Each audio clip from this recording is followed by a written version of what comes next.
Статистикага карасак, кризис маалында гүлдөгөн бизнес бул лотерея бизнеси. Акчанын тартыштыгын сезген адамдар батыраак жана жеңил жол менен акча табуу айласын издешет. Психологдордун баамында болсо, адамдарды үмүт алдайт.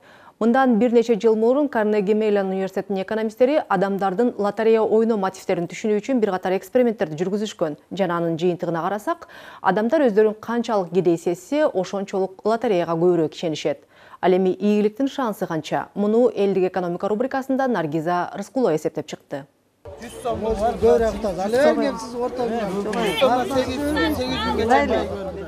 100 сом төлөп миллионду утуп алууга жүзүмканече өтө деле ишене бербейт.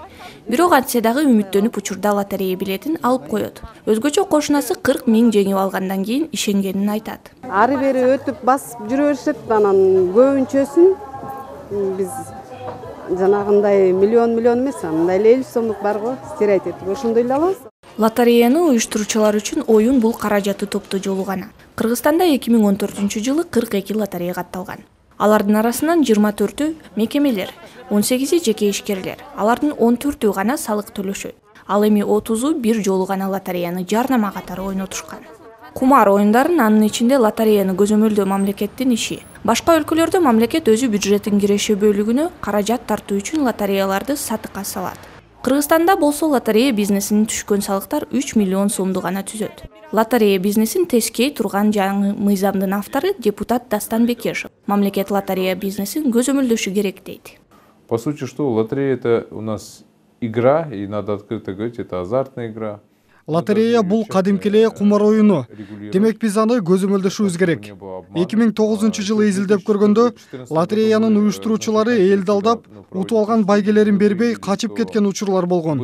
Бирок жогорку кеңештин депутаттары бул мыйзамды колдошкон жок. Азыркы учурда лотерея оюндарынын саны көбөйүп, алар мурдагыдан дагы көп акча утасыңар деп ишендиришет. Психологдордун баамында кумар оюндардын популярдыгы кризис учурда өсөт. Ал адамдын жеңил утушка кызыкканын, манипуляция кылганын билдирет. Всегда первая основная позиция – это заманить человека. Эң негизги максат бул кишилерди кызыктырып, аз акчага ойнотуп, анан баасын көбөйтүү болот.